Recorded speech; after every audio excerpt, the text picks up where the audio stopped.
Hey, it's Tyler, and I'm going to show you how we built this raised bed and vertical garden. First, we headed over to Home Depot and picked up these wood cedar fence panels. They're dog-eared, so they're made for building fences, but they're going to work great for this, as cedar will last longer when exposed to the elements. We used two 8-foot long boards on each longer side of our boxes and then cut them in half for the ends.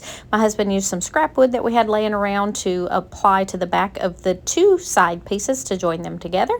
And then once we got those two longer sides done, we did the shorter sides. Same thing here, using screws to attach them to the framework on the inside. Once we got all four walls up, this is what it's looking like from the inside. Here you can see the corner pieces where he used scrap wood and the four sides of the box.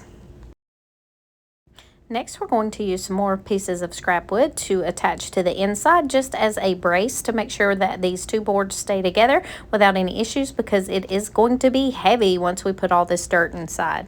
Once the frame was finished, we recycled some old box packing that is made out of paper and the cardboard boxes themselves to lay down on the bottom of the bed. We're doing this to act as a barrier to help prevent weed growth and grass growth and kill the underlying vegetation.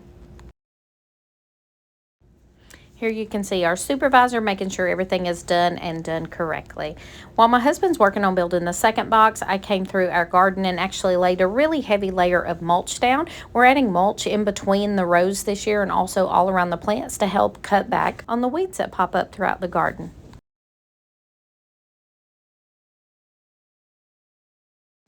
Here's a look at the second box once we got it assembled, and then we're coming in again and laying cardboard box on the inside down on the bottom to help kill the grass that's growing there and keep it weed free for our future garden space. Because it would cost a fortune to fill these things with bags of dirt, we are using some dirt, some mulch, some leaves, some pine needles, etc. that we are getting out of our yard that make a great base for our garden. Once we had them both filled about halfway full with that, we went to our compost. This is actually made up of our shavings that we removed from our chicken coops. So as you can see, there are lots of very happy fat worms in here that are composting this material, which are making it great for the garden. Once I had a nice layer of compost, I added Miracle-Gro's garden soil.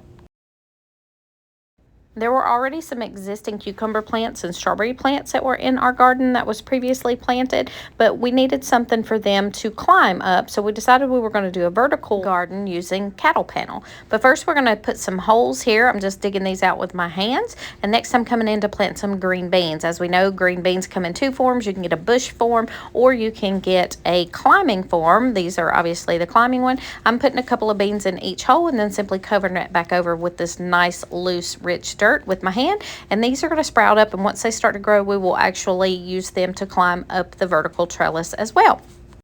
We built this by putting 4 T-posts in the ground opposite each raised bed, and then used the 16-foot cattle panel from Tractor Supply to adhere to them.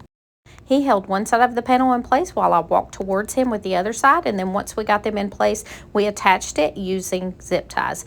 Then he wrapped the cucumber vines in the cattle panel, and now all we have to do is wait on my green beans to grow. What do you guys think?